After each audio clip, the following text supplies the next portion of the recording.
Good morning, students. Today in this lecture we will study about the concept of software. As we know that hardware and software are two components of computer. Hardware are the physical component of the system, or we can say that the hard part of a computer are known as hardware. Then the second term we have about software. What is software? Software are the program or data of the system which is used to execute the system. In other words, we can say that software and hardware are those components which make a system. Means we can say that software plus hardware is equal to system. In this lecture, we will study about software. In the previous lessons, we have already studied about the hardware or part of hardware, where we have studied about input device and output devices. Now, let's start a new topic, that is software. Now, what is software? Let's start. But before going through the software, we must recap the topics which is about hardware. Hardware are the physical component or the hardware of the computer system. System is no use on its own. हमने जब पहले lecture लिए थे तो उस lecture में हमने बताया था कि जो हमारा कंप्यूटर होता है वो हमारी सिर्फ एक मशीन है. That is only a machine. To work with system we must have the component of system, software. when we combine the system when we combine the hardware plus software, then it can make the computer system.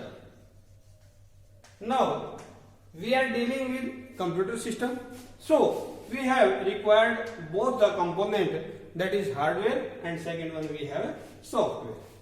Hardware needs to be operated by a set of instructions. यानी कि हमारे computer के अंदर जो भी hardware होता है उस हार्डवेयर को वर्किंग करने के लिए कुछ इंस्ट्रक्शंस की सहायता की जरूरत होती है. कुछ इंस्ट्रक्शंस होती है जो अपने सिस्टम को चलाने के लिए उसको आपका इंस्ट्रक्ट करेगी कि which type of operation to be operated right now.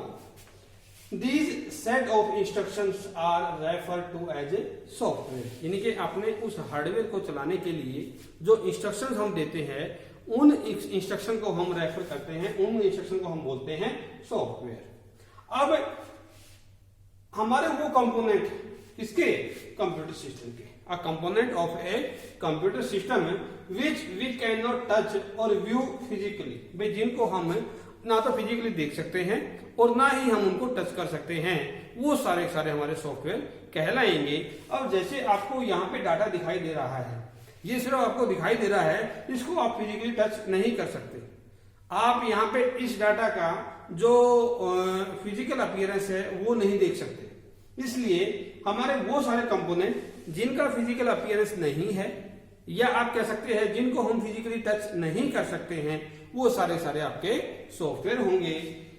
Computer software और हार्डवेयर दोनों को यदि हम मिलाएंगे, देन ए कंप्लीट एनी टास्क टुगेदर. भाई हमारे कंप्यूटर का कोई भी काम जो करना है वो काम हमारा तभी हो सकता है यदि आपका हार्डवेयर और सॉफ्टवेयर दोनों मिलेंगे. तो जो सॉफ्टवेयर है, software comprises a set of instruction. Already we have defined कि जो हार्ड सॉफ्टवेयर है, सॉफ्टवेयर क्या हमारा? That is a collection of instruction. Collection of instruction which on execution deliver the desired outcome. और वो इंस्ट्रक्शन कौन सी होगी? वो इंस्ट्रक्शन वो होगी जो हमारे दिए गए इनपुट को आउटपुट में कन्वर्ट करने में आपकी हेल्प करेगी. Means the instructions which instruct the CPU to produce the desired output in desire form. In other word, each software is written for some computational purpose. या हम कह सकते हैं कि कोई भी सॉफ्टवेयर जो होता है उसको जो डिजाइन किया जाता है, उसको जो राइट किया जाता है, उसका हमारा एक कोई ना कोई उद्देश्य होता है, एक कार्य होता है. उस कार्य को पूर्ण करने के लिए ही हमें सॉफ्टवेयर की जरूरत पड़ती है. जैसे आप देखते हो कि जब हम अपने कंप्यूटर पर काम कर रहे होते हैं तो हमने डिफरेंट एक्शन को परफॉर्म करने के लिए डिफरेंट टाइप के सॉफ्टवेयर जो है डालने पड़ते हैं. वो सॉफ्टवेयर डालने का मतलब ही ये होता है कि जो सॉफ्टवेयर आप इंस्टॉल कर रहे हो उसमें वो सारी इंस्ट्रक्शंस है जो आपने अपने काम को करने के लिए चाहिए थी. अब यहाँ पे आकर कि हमें सॉफ्टवेयर की जरूरत क्यों पड़ती है. Why we need of software. Software हमारा क्या है, हमारा सॉफ्टवेयर का जो मेन पर्पज है वो होता है to make the computer hardware useful and operational. भाई अपने कंप्यूटर का जो भी हार्डवेयर होता है उस हार्डवेयर को ऑपरेशनल करने के लिए, काम में लाने के लिए और उसको यूजफुल बनाने के लिए हम यूज करते हैं सॉफ्टवेयर का. सॉफ्टवेयर क्या है हमारा, software knows how to make different hardware components of a computer work. भाई हमारे कंप्यूटर के डिफरेंट कंपोनेंट कैसे काम करेंगे वो हमें बताएगा उसका सॉफ्टवेयर. सपोज कि मैंने अपने कंप्यूटर में कुछ प्रिंट निकालने हैं और प्रिंट निकालने के लिए मेरे को चाहिएगा प्रिंटर. अब प्रिंटर मेरा क्या है, प्रिंटर मेरा एक हार्डवेयर है. अब हार्डवेयर तो मेरे पास है, लेकिन जब तक मैं उस प्रिंटर को अपने कंप्यूटर में इंस्टॉल नहीं करूंगा, अपने कंप्यूटर को उस हार्डवेयर के बारे में आइडेंटिफाई नहीं करवाऊंगा, till then I am not able to print the single page. So to install this hardware we have the requirement of a particular software and that software is a kind of instruction और collection of instruction which tells the compiler or to the processor that by this way we can get the print of the page. This hardware component can communicate with each other as well as with the end user. End user कौन सा होता है, जो हमारा user काम कर रहा है. मैं कह सकता हूं कि हमारा जो expert user who is working on the system. We cannot instruct the hardware of a computer directly. यानी कि वही बात आ गई है कि हम डायरेक्टली अपने कंप्यूटर के हार्डवेयर को इंस्ट्रक्शन नहीं दे सकते. यदि हमने अपने हार्डवेयर को, अपने कंप्यूटर को कोई इंस्ट्रक्शन देनी है, अपने हार्डवेयर को कोई इंस्ट्रक्शन हमें देनी है, then we can pass that instruction through software. Software then क्या करेगा, software act as an interface between human user and the hardware. कि जो हमारा कंप्यूटर है वो जो हमारा ह्यूमन बीइंग है और जो हमारा हार्डवेयर है उन दोनों के बीच में एक इंटरफेस का काम करेगा. यानी कि यहाँ पे आपका यूजर बैठा है और यहाँ पे आपका हार्डवेयर है, बट दोनों के बीच में एक गैप है. गैप क्यों है, क्योंकि ये जो हार्डवेयर है ये हार्डवेयर आपका यूजर के कहने पे ऐसे काम नहीं करेगा.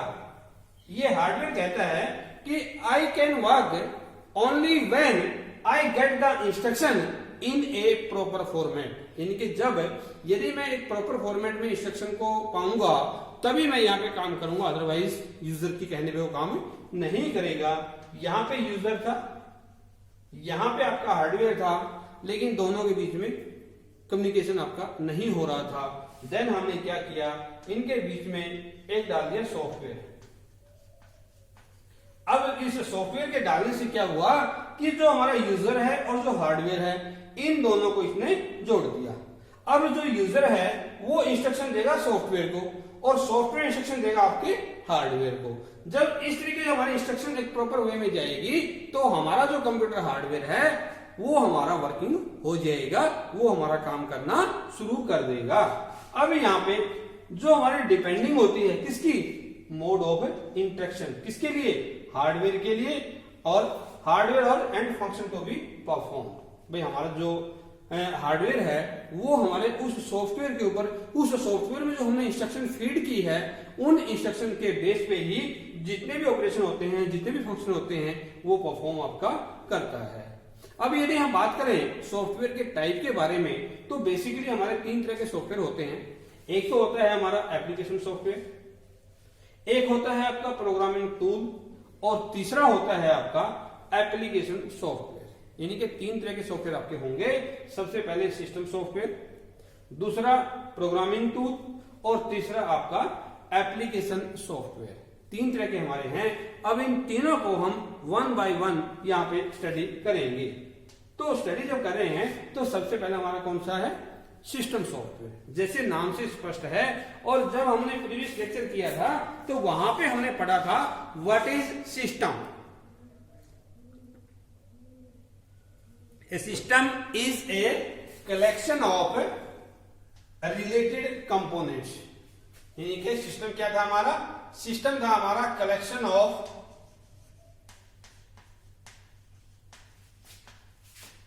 Inter related component. अब इंटर रिलेटेड कंपोनेंट क्या होते हैं, उसमें हमारा कीबोर्ड हो सकता है, उसमें आपका माउस हो सकता है, उसमें आपका प्रिंटर हो सकता है, उसमें हमारा कैबिनेट हो सकता है। भाई यदि हम इनको एक इस तरीके से जोड़ दें इन कंपोनेंट्स को कि हमारा जो टारगेट है, टारगेट क्या है, डाटा को प्रोसेस करने का, वो हमें मिल जाए। अब यहाँ पे सिस्टम सॉफ्टवेयर यानी कि such type of software which can be used to work with the system. यानी कि अपने सिस्टम से काम करवाने के लिए जिन सॉफ्टवेयर को हम यूज करते हैं they are categorised under system software. और यहां पे मैं आपको बता देता हूं कि जो सिस्टम सॉफ्टवेयर होते हैं, system software are essential software. Essential software कि जो हमारे सॉफ्टवेयर होते हैं, ऑपरेटिंग सिस्टम जो सिस्टम सॉफ्टवेयर होते हैं वो हमारे इसेंशियल होते हैं। जब तक हमारे सिस्टम में सिस्टम सॉफ्टवेयर नहीं होंगे till then we are not able to work with the system. और जो हमारा ऑपरेटिंग सिस्टम है, ऑपरेटिंग सिस्टम वो आपका एग्जाम्पल है किसका, सिस्टम सॉफ्टवेयर का। यानी कि software that provide the basic functionality, जो हमारे कंप्यूटर की बेसिक फंक्शनलिटी जो हमें प्रोवाइड करता है। और किसके लिए, by interacting directly with its hardware. हमारे कंप्यूटर से डायरेक्टली इंटरेक्शन करने के लिए जो सॉफ्टवेयर आपके काम आएंगे उसको हम बोलेंगे system software. Means we can say that the software that provide the basic functionality to operate a computer by interacting directly with its hardware is termed as a system software. A system software knows how to operate and use different hardware component of a computer. It also provide the services directly to the end user. End user के बारे में मैं आपको already बता चुका हूं। And to some other software जो operating system आपका है, सिस्टम यूटिलिटी जो भी आपकी है, डिवाइस ड्राइवर जो है, ये तीनों जो आपके हैं all these are categorised under system software. अब सबसे पहले हमारा कौन सा आया, सबसे पहले आपका यहां पे है सिस्टम सॉफ्टवेयर।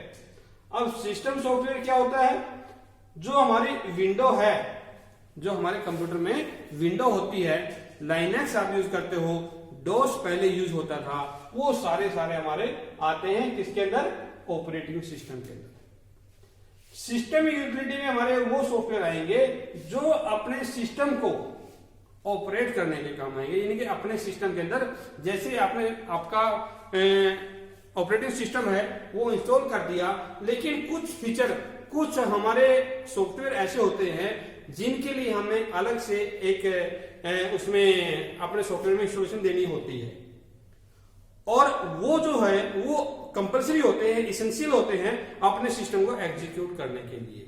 इस तरह के जो सॉफ्टवेयर होते हैं उनको बोलते हैं सिस्टम यूटिलिटी। इसके बाद हमारे डिवाइस ड्राइवर अभी मैंने बताया जैसे भाई मान लो आपके पास प्रिंटर है और आपने प्रिंटर पे भी काम करना है अपने कंप्यूटर के साथ, तो उस प्रिंटर को हमारा जो सिस्टम है वो आइडेंटिफाई नहीं कर पाता। उसको आइडेंटिफाई करवाने के लिए हमने उसके जो सॉफ्टवेयर है, उसका जो कंसर्न सॉफ्टवेयर है वो हमने इंस्टॉल करना पड़ेगा।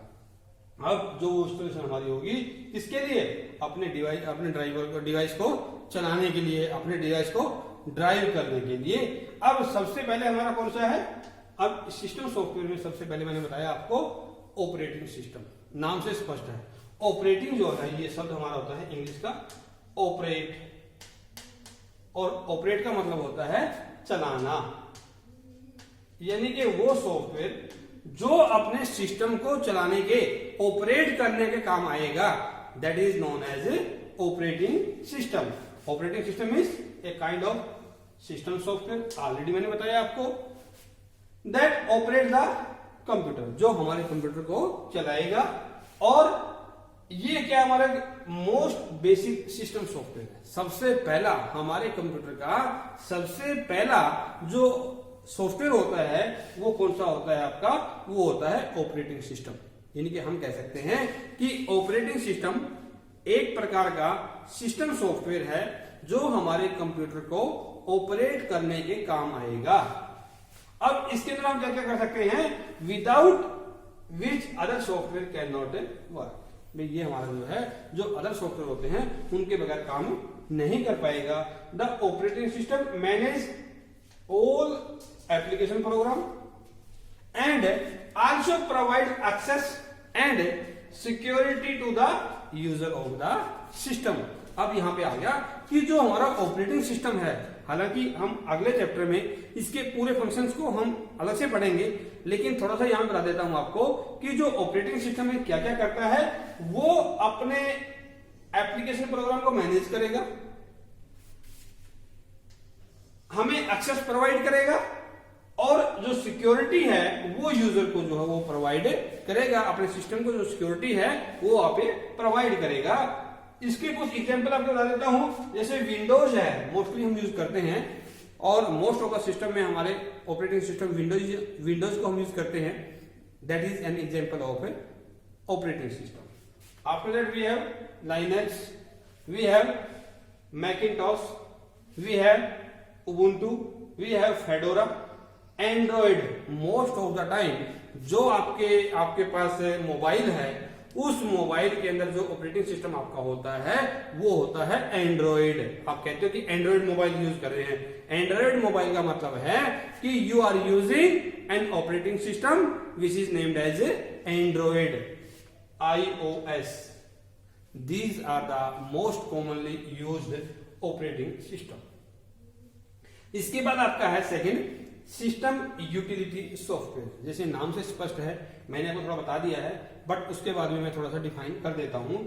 भाई जो सिस्टम यूटिलिटी सॉफ्टवेयर है ये हमारे यूज किए जाते हैं to maintain and configure of the computer system, यानी कि अपने कंप्यूटर सिस्टम को मेंटेन करने के लिए, अपने कंप्यूटर सिस्टम की ट्रबल शूटिंग करने के लिए, या उनको कॉन्फ़िगर करने के लिए जिन सॉफ्टवेयर को हम यूज करेंगे, those software are known as a system utility. Means we can say that a kind of software which is used for maintenance and configuration of the computer system. इनमें से कुछ हमारे क्या है, सम सिस्टम यूटिलिटी जो होती है हमारी, वो हमारी ऑलरेडी अपने सिस्टम में होती है। जैसे with the operating system, for example जैसे हमारा डिस्क डीफ्रेगमेंटेशन टूल है, आपका फॉर्मेटिंग यूटिलिटी है, आपका सिस्टम रिस्टोर यूटिलिटी है।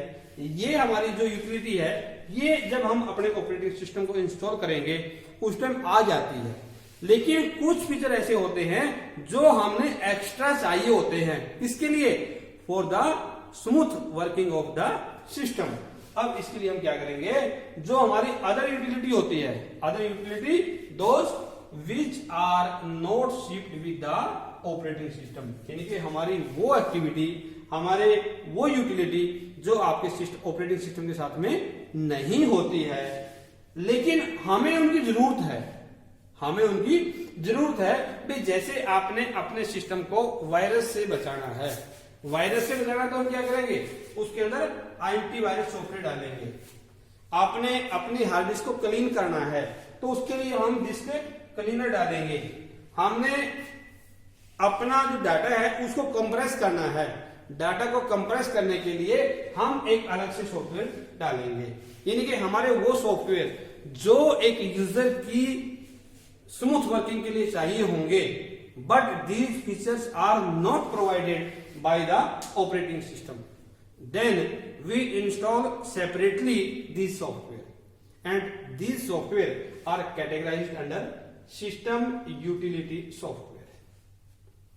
इसके बाद जो नेक्स्ट आपका तीसरा है वो है डिवाइस ड्राइवर। डिवाइस ड्राइवर नाम से स्पष्ट है भाई, अपने डिवाइस को ड्राइव करने के लिए means a kind of software which can be used to install the hardware और install the devices on the system.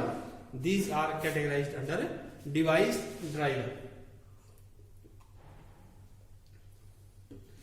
The purpose of the device driver is to ensure proper functioning of a particular device.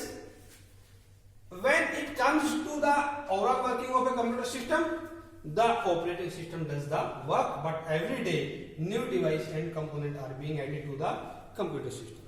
यानी कि कहने का अर्थ यहाँ पे है कि जब हम अपने कंप्यूटर को लेके आते हैं तो उस टाइम तक के जो हमारे सॉफ्टवेयर होते हैं उनको मोस्टली हमारा जो सिस्टम है वो ऑटोमेटिकली इंस्टॉल कर देता है। जब हमारा कोई भी सॉफ्टवेयर ऑटोमेटिकली इंस्टॉल हो जाता है तो उसको बोलते हैं हम plug and play. Plug and play यानी कि हमने उसको प्लग किया, अपने सिस्टम में लगाया और उसी टाइम उसने वर्किंग आपकी शुरू कर दी, वो प्ले हो गया। तो हमारे सॉफ्टवेयर, इनके such kind of software which is not needed to install separately on the system, वे हमारे वो सॉफ्टवेयर जिनको हमने अलग से इंस्टॉल करने की जरूरत नहीं होती, उनको बोलते हैं हम प्लग एंड प्ले डिवाइसेस। लेकिन आजकल क्या है, मार्केट में हमारे नए नए सॉफ्टवेयर जो है वो आ रहे हैं और नए नए सॉफ्टवेयर आने की वजह से हमारे जो विंडो है, हमारा जो ऑपरेटिंग सिस्टम होता है उसके अंदर हमारे उनके ड्राइवर ऑलरेडी इंस्टॉल नहीं होते। और यदि आपके ऑलरेडी इंस्टॉल नहीं है तो उनके लिए हमने अलग से जो ड्राइवर है वो उसके अंदर इंस्टॉल करने पड़ते हैं। अब क्या होगा, the responsibility for overall control, operation and management of a particular device. भाई कोई भी डिवाइस जो आपने एक्स्ट्रा लगाया है आपके सिस्टम के अंदर, उस डिवाइस को क्या करना है हमने, उसका overall control, what kind of functions it will perform and how we can manage this device at the hardware level is delegated to its device driver. यानी जो डिवाइस का ड्राइवर है वो आपका डिफाइन करता है कि इस सॉफ्टवेयर को किस तरीके से कंट्रोल करना है, क्या इसके ऑपरेशन होंगे और इसका जो मैनेजमेंट है किसी भी पर्टिकुलर डिवाइस के लिए हार्डवेयर लेवल पे वो कैसे होगा। The device driver act as an interface between the devices and the operating system. अब यहाँ पे क्या बता दिया इन्होंने कि जो हमारा डिवाइस ड्राइवर होता है, जैसे हमने पढ़ा था कि जो आपका सॉफ्टवेयर है, सॉफ्टवेयर जो है का वो आपका इंटरफेस का काम करता है किसके बीच में, हार्डवेयर के बीच में और सॉफ्टवेयर के बीच में। यानी कि जो हार्डवेयर के बीच में और यूजर के बीच में जो हमारा सॉफ्टवेयर है, it will act as a interface between the user and hardware. On the same way a device driver will act as a interface between operating system and device. जो आपका डिवाइस होगा और जो आपका ऑपरेटिंग सिस्टम होगा, उन दोनों के बीच में जो इंटरफेस का काम करेगा वो कौन करेगा, वो आपका करेगा कौन, डिवाइस ड्राइवर। चलिए अब हम इसमें एक छोटा सा डायग्राम आपके लिए लेके आए हैं और वो क्या है कि यहाँ पे हमने पढ़ा व्हाट इज सॉफ्टवेयर, फिर हमने पढ़ा कि जो सिस्टम सॉफ्टवेयर है हमारे पास एक सिस्टम सॉफ्टवेयर होता है, एक हमारे पास एप्लीकेशन सॉफ्टवेयर है, तीसरा हमने यूटिलिटी सॉफ्टवेयर आपका पढ़ लिया था। उनको हमने क्योंकि जो आपका सिस्टम सॉफ्टवेयर है, सिस्टम सॉफ्टवेयर को ये हमें 3 भागों में बांटा है। एक हमारा ऑपरेटिंग सिस्टम है, एक यूटिलिटी प्रोग्राम है। यूटिलिटी प्रोग्राम के अंदर हमारा क्या जाता है, जैसे डिस्क डीफ्रेगमेंटेशन फायरवॉल। इधर से जो एप्लीकेशन सॉफ्टवेयर है इनको हम अभी पढ़ेंगे कितने टाइप का होता है। अब इसी में सिस्टम सॉफ्टवेयर के अंदर होता है हमारा लैंग्वेज ट्रांसलेटर। लैंग्वेज ट्रांसलेटर में हमारे पास आएंगे असेंबलर, कंपाइलर, इंटरप्रेटर, और फिर हमारा सिस्टम सॉफ्टवेयर में ही आएगा आपका लाइब्रेरी प्रोग्राम, जिसको हम इसी लेसन में स्टडी करेंगे। चलिए आगे हम अपने कंसेप्ट को आगे लेके चलते हैं। अब यहाँ पे आ जाता है हमारा क्लासिफिकेशन ऑफ प्रोग्रामिंग लैंग्वेज। बहुत इंपॉर्टेंट आपके लिए है भाई, लैंग्वेज क्या होती है, what is language. Already from class first onward we have learned about the language. Means language is a kind of media which can be used or which is used to understand the feelings of others and to share the feelings of our feelings to other। यानी कि अपनी भावनाओं को दूसरों के सामने प्रकट करना और दूसरों की भावनाओं को समझना, ये जो हमारा काम होता है ये हमारा होता है थ्रू लैंग्वेज, भाषा के माध्यम से होता है। अब यहाँ पे अपने जो कंप्यूटर है, अपना जो मशीन है, उसकी भाषा को हमने समझना है और हमारी भाषा को कंप्यूटर को समझाना है। जब हम अपनी भाषा को कंप्यूटर को समझाते हैं और कंप्यूटर की भाषा को हम समझते हैं, तो उसके लिए हमने बीच में कोई ना कोई इंटरफेस की जरूरत पड़ती है, क्योंकि जो कंप्यूटर की जो भाषा होती है, कंप्यूटर की भाषा है आपकी 0 और 1 की फॉर्म में, 0 और 1 की फॉर्म में, जिसको हम बाइनरी फॉर्म बोलते हैं। और इस फॉर्म को हम इजीली अंडरस्टैंड नहीं कर सकते, और जो हम लिखते हैं, जैसे मैंने ये लिखा हुआ है, तो इसको मेरा कंप्यूटर भी डायरेक्टली अंडरस्टैंड नहीं करेगा। पहले ये जो डाटा है, ये डाटा हमारा 0 और 1 की फॉर्म में जाएगा। 0 और 1 की फॉर्म में जाके तब हमारा सिस्टम जो है इसको अंडरस्टैंड कर पाएगा। जब हमारे सिस्टम ने आपके डाटा को प्रोसेस किया है, तो डाटा जो प्रोसेस हुआ है वो हमारा हुआ है 0 और 1 की फॉर्म में। जब डाटा 0 1 की फॉर्म में है और यदि वो हमारे सामने डिस्प्ले हो जाएगा, तो हम उसको डिकोड नहीं कर पाएंगे। तो फिर हमारे इस 0 1 के डाटा को इस फॉर्म में हमें कन्वर्ट करना पड़ेगा। इस फॉर्म में जो हम कन्वर्ट करेंगे, वो भी हमारा कोई ना कोई इंटरफेस होगा जो ये काम करेगा। तो इन्हीं के बारे में हम स्टडी करेंगे इस पॉइंट पे, क्लासिफिकेशन ऑफ प्रोग्रामिंग लैंग्वेज। अब जो प्रोग्रामिंग लैंग्वेज होती है वो बेसिकली 3 तरह की होती है। एक होती है हमारी लो लेवल, एक होती है मिडिल लेवल, और एक होती है हाई लेवल। इनके लो लेवल लैंग्वेज हमारी और high level language. Low level language जो होती है हमारी, वो होती है आपकी मशीन डिपेंडेंट। मशीन के ऊपर डिपेंड जो लैंग्वेज होगी उसको बोलेंगे हम लो लेवल लैंग्वेज। इसमें हमारे पास क्या क्या है, इसमें हमारी एक तो आती है मशीन लैंग्वेज और एक आती है हमारी असेंबली लैंग्वेज लो लेवल के अंदर। यानी कि मशीन लैंग्वेज के अंदर, यानी कि आप कह सकते हो कि मशीन लैंग्वेज और असेंबली लैंग्वेज ये हमारी लो लेवल की लैंग्वेज है। दूसरी है हमारी हाई लेवल लैंग्वेज, जो हम राइट डाउन करते हैं, जो भी हम लिखते हैं, वो जो लैंग्वेज होती है वो हमारे कैटेगरी की जाएगी हाई लेवल के अंदर। अब इन दोनों के फीचर, यानी कि इसके फीचर भी आपके कुछ और कुछ इसके फीचर, दोनों को यदि हम मिला देंगे तब हमारा बनेगा मिडिल लेवल लैंग्वेज। लेकिन हम जो डील करेंगे वो हमारा लो लेवल लैंग्वेज के साथ चलेगा और आपका हाई लेवल के साथ। चलिए हम पढ़ते हैं इस बारे में। It is difficult for a human being to write instruction in the form of 1s and 0s। भाई यदि हमें कह दे कि भाई आपने इस जो ये डाटा स्ट्रक्चर लिखा है, इस डाटा को इस फॉर्म की बजाय आप इसको 0 और 1 की फॉर्म में लिखिए, that is not possible for human being. और यदि कंप्यूटर को हम कह दे कि भाई जो ये आपने लिखा है 0 1 की फॉर्म में लिखा है, आप 0 1 की फॉर्म में नहीं बल्कि आप इस फॉर्म में लिखिए, तो फिर मशीन के लिए भी वो प्रॉब्लम क्रिएटिव हो जाएगा। सिस्टम भी वो काम नहीं कर पाएगा जैसे एक ह्यूमन बीइंग नहीं कर पाता। तो इस काम को इजी करने के लिए, भाई दोनों के लिए काम इजी हो जाए, तो हम बीच में एक पर्टिकुलर सॉफ्टवेयर को यूज करते हैं। और वो जो पर्टिकुलर सॉफ्टवेयर होते हैं, these are known as language processor।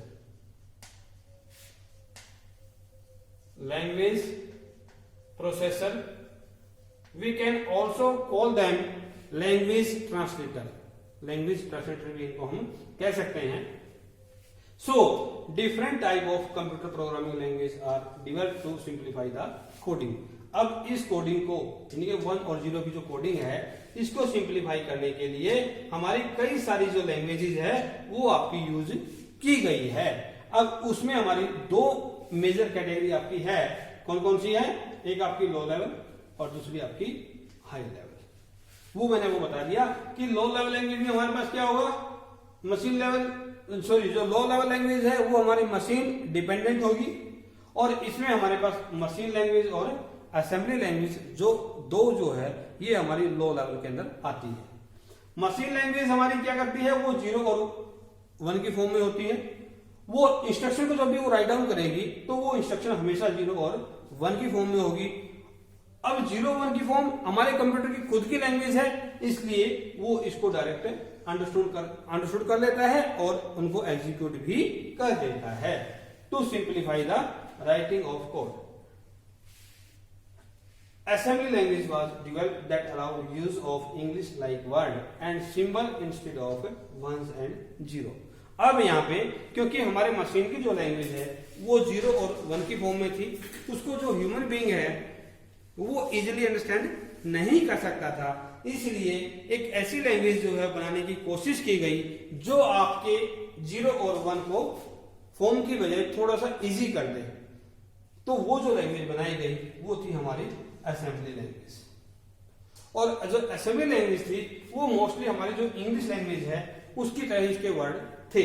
लेकिन क्या हुआ कि जो इसका मेजर ड्रॉबैक था इसका असेंबली लैंग्वेज का, the major drawback of writing a code in this language is that the code is computer specific. यानी कि यहाँ पे सिर्फ वो कोड बनाए गए जो हमारे कंप्यूटर को अंडरस्टैंड कर सकते थे. भाई मान लो आपने 2 नंबर को जोड़ना है, वैसे तो हम लिखते हैं a प्लस बी, लेकिन मशीन लैंग्वेज में ये जो प्लस है इसको यूज किया गया आपका ADD ऐड. तो अब यहां पे क्या हुआ, the code written for one type of CPU cannot be used for another type of CPU. अब जो असेंबली लैंग्वेज में हमने जो कोड एक मशीन के अंदर लिख दिए, यदि हम उसी डाटा को दूसरे कंप्यूटर पर लेके जाते थे तो वो डाटा वो जो कोड है वो वहां पे काम नहीं करते थे. यानी कि हम कह सकते हैं कि जो असेंबली लैंग्वेज के अंदर जो कोड थे वो हमारे मशीन स्पेसिफिक थे, दूसरी मशीन पे वो वर्किंग नहीं कर पाते थे. अब यहाँ पे हाई लेवल लैंग्वेज हमारी क्या थी, हाई लेवल लैंग्वेज हमारी वो लैंग्वेज थी जो हमारी मशीन इंडिपेंडेंट थी and are simpler to write code into. भाई ये हमारी मशीन के ऊपर मशीन से इंडिपेंडेंट थी और इसके अंदर जो कोड लिखने वो बहुत इजी थे because it is mostly have the instruction in general English form, general English language. यानी कि जो हमारी सिंपल जो इंग्लिश भाषा होती है, इंग्लिश भाषा के अंदर जैसे हम सिंटेक्स लिखते हैं, जैसे हम बोलते हैं, उस तरह सिंटेक्स इसके अंदर थे.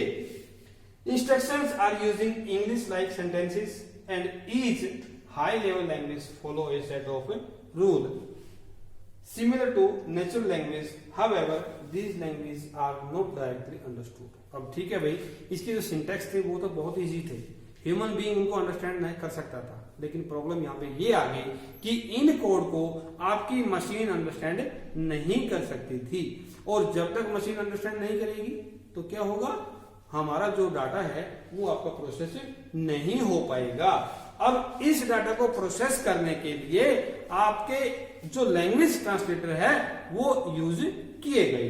अब hence translator are needed to translate high level language codes into machine language. Means here we can use a translator to translate the high level language or assembly language into machine level language. अब यहाँ पे we have some example for high level language. We have C++, Java, Python. All these are the language which is categorized under high level language. Now we have a language translator. As we already discussed that language translator are such kind of software or interface which can be used to convert the assembly language or high level language into machine level language. Basically we have three translator. First one is assembler, second one compiler, and third one interpreter. Means we can say that a computer can understand only machine language. A translator is needed to convert program written in assembly or high level language to machine language. The program code written in assembly or high level language is called source code. We can say that a language translator is used to convert the source code into machine code, or we can also call it a object code. Suppose we have a assembly language, or on the other hand we want to convert into machine level language. यानी कि हमने assembly language को machine level में बदलना है. तो जो machine level assembly language जो मेरी यहां पे है, this is known as source code, और जिसके अंदर कन्वर्ट करना है वो मेरा है ऑब्जेक्ट कोड. और असेंबली लैंग्वेज को मशीन लेवल में कन्वर्ट करने के लिए मेरे को बीच में लगाना पड़ेगा असेंबलर.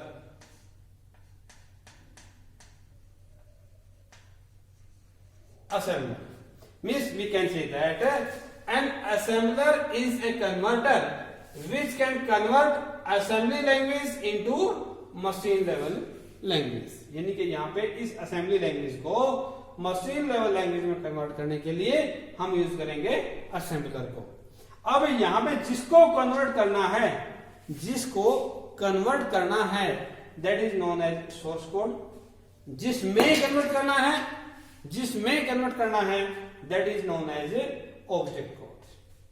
और अब यहीं पे आपके पास जैसे हमने पढ़ा है कि असेंबलर हमारा हो गया कि जो असेंबली लैंग्वेज को मशीन लेवल में बदलेगा, उसी तरीके से हमने हाई लेवल लैंग्वेज जो आपकी है उस हाई लेवल लैंग्वेज को भी आपने मशीन लेवल लैंग्वेज में कन्वर्ट करना है.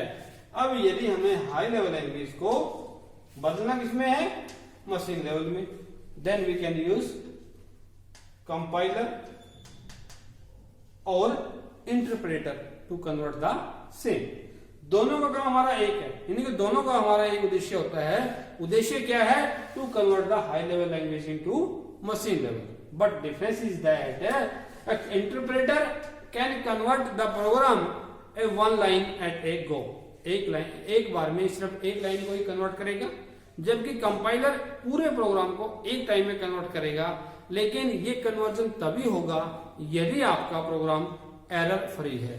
यदि आपके प्रोग्राम में कोई भी सिंटेक्स एरर है, कोई भी आपकी प्रोग्राम में यदि कोई एरर है, then this converter can not convert the program. So we can say that a compiler and interpreter are the kind of converter which can convert high level language into machine level language. After that we have program development. Program development का मतलब क्या होता है कि आपने programme कोई develop करना है, और प्रोग्राम डेवलप करने का मतलब क्या होता है कि हमने इंस्ट्रक्शंस को बाइंड अप करना है कि भाई क्या कोड हम लगाएं कि हमारा जो सॉफ्टवेयर है ये हमारा ये काम करवाए अपने हार्डवेयर से. Tool whenever we decide to write a program, we need a text editor. अब कोई भी हम प्रोग्राम जब डेवलप करते हैं तो उसके लिए हमने कोई ना कोई टेक्स्ट एडिटर या IDE stand for integrated development environment या IDLE हमने जरूर पढ़ती है. अब जो हमारा एडिटर होता है, an editor is a software that allow us to create a text file where we type instruction and store the file as the source code. यानी कि जब भी हम कोई प्रोग्राम बनाते हैं तो उस प्रोग्राम को इंस्ट्रक्शन को राइट डाउन करने के लिए हमने एक टेक्स्ट एडिटर जो है चाहिए होता है, एक एप्लीकेशन हमें चाहिए होती है जिसके अंदर हम अपने सोर्स कोड को सेव करेंगे। Then an appropriate translator is used to get the object code for execution. फिर हमने इस कोड को मशीन लेवल में कन्वर्ट करने के लिए एक स्पेशल टाइप का जो आपका ट्रांसलेटर है वो हम यूज करेंगे और हमारा प्रोग्राम एग्जीक्यूट हो जाएगा, यदि वो सिंटैक्स फ्री होगा तो।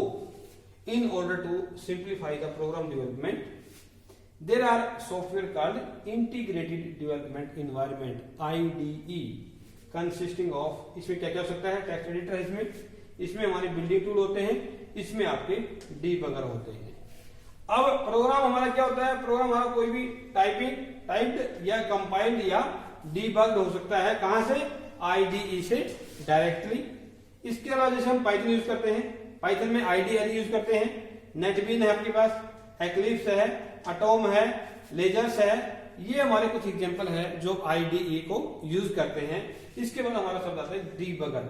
डीबगर क्या होता है, it is the software to detect and correct error in the source code, कि अपने सोर्स कोड के अंदर कोई भी एरर को आइडेंटिफाई करने के लिए, कोई भी एरर को फाइंड आउट करने के लिए जिस सॉफ्टवेयर को हम यूज करते हैं, that is known as debugger. After that we have application software, जैसे नाम से स्पष्ट में हमारा एप्लीकेशन, यानी कि यूजर की रिक्वायरमेंट को फुलफिल करने के लिए, to fulfil the requirement of user we can use a kind of software and that software is known as application software. Now what is application software? The system software provides the core functionality of the computer system. However, different users need the computer system for different purposes depending upon their requirement. यानी कि जो हमारा operating system होता है उसके हमारे अलग अलग काम होते हैं, लेकिन जो यूजर होता है उसकी जो रिक्वायरमेंट है वो आपकी अलग होती है। उन रिक्वायरमेंट को पूरा करने के लिए जो सॉफ्टवेयर हम यूज करते हैं उन सॉफ्टवेयर को हम बोलेंगे system application software. Means we can say that एक type of specific software that works on top of the system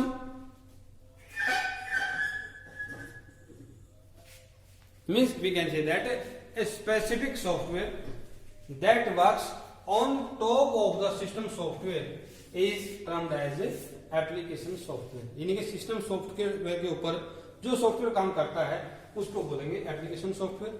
ये दो प्रकार का होगा, एक होगा हमारा जनरल पर्पस और एक होता है कस्टमाइज्ड एप्लीकेशन सॉफ्टवेयर। नाम से स्पष्ट है, a kind of software which can be used for any purpose that is known as a general purpose software. Customized application, a kind of software which can be customized or which can be prepared by using the feature of general purpose software. यानी कि general purpose software के कुछ feature को use करके यदि हम एक specific purpose के लिए, किसी एक विशेष उद्देश्य के लिए कोई सॉफ्टवेयर हम बना लेते हैं तो उसको बोलेंगे हम कस्टमाइज्ड सॉफ्टवेयर। अब जनरल पर्पस में आपका है application software developed for generic application to cater to a bigger audience in general are called general purpose software. Such software are ready-made application software can be used by end user as per their requirement. Example आपके हैं जैसे हमारा spreadsheet tool है, Libre office के अंदर Calc sheet है, ये हमारे कंप्यूटर के ऊपर यूज होते हैं किसके लिए, टू मेक द कैलकुलेशन और to create the account sheet. Adobe Photoshop है, GIMP है, मोजिला वेब ब्राउजर है, iTunes है, ये हमारे कुछ कैटेगरी है सॉफ्टवेयर की जो आपकी जनरल पर्पस होती है। दूसरा हमारा है कस्टमाइज्ड। कस्टमाइज क्या है भाई, ये जो हमारे जनरल पर्पस सॉफ्टवेयर है इनके फीचर को यूज करके हम अपने रिक्वायरमेंट के अकॉर्डिंग कुछ सॉफ्टवेयर बना लेंगे। जैसे आपने बनाया भी, हमारे पास जो ये एप्लीकेशन थी इस सॉफ्टवेयर को हमने डेवलप किया था to meet the requirement of a specific organization or an individual. They are better suited to the need of an individual or an organization. जैसे भी आपने कोई वेबसाइट बना ली, आपने कोई स्कूल का अपना मैनेजमेंट सॉफ्टवेयर बना लिया, आपने कोई अकाउंटिंग सॉफ्टवेयर जो है डिजाइन किया है अपने रिक्वायरमेंट को पूरा करने के लिए, तो वो जो सॉफ्टवेयर होंगे these are categorised under customised software. इसके बाद हमारा यहाँ पे होता है कि प्रोप्राइटरी और free and open source software. Proprietary software मतलब क्या होता है, the developer of some application software provide their source code as well as the software freely to the public. यानी कि हमारे कुछ सॉफ्टवेयर होते हैं जो पब्लिक के लिए अवेलेबल होते हैं और उन सॉफ्टवेयर का जो सोर्स कोड है यानी कि जो प्रोग्रामिंग है वो भी उनके पास साथ में दी जाती है ताकि वो उस सॉफ्टवेयर को और बेटर कर सके और अच्छा कर सके। तो इसके लिए क्या करते हैं वो अपना सॉफ्टवेयर जो है वो तैयार करते हैं। उस सॉफ्टवेयर को बोलते हैं हम force, free open source software. यानी कि जो सोर्स है वो सोर्स भी यूजर को मिलेगा ताकि वो अपने रिक्वायरमेंट के अकॉर्डिंग उसको फुलफिल कर सके। इसमें हमारा उबुंटू है, पाइथन है, लिब्रे ऑफिस है, ओपन ऑफिस है, मोजिला फायरफॉक्स है, ये सारे हमारे आएंगे इसके अंदर free and open source software के अंदर।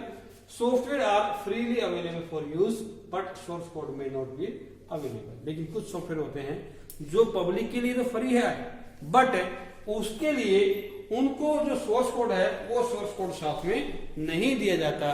अब जिस सॉफ्टवेयर का सोर्स कोड नहीं दिया जाता है they are known as freeware. तो दोस्तों आज के लेक्चर में हमारा यही था, व्हाट इज सॉफ्टवेयर। अगले लेक्चर में हम पढ़ेंगे about the function of operating system, जो हमने इस चैप्टर में थोड़ा पढ़ा था। So wait for the next lecture. Thank you, have a nice day.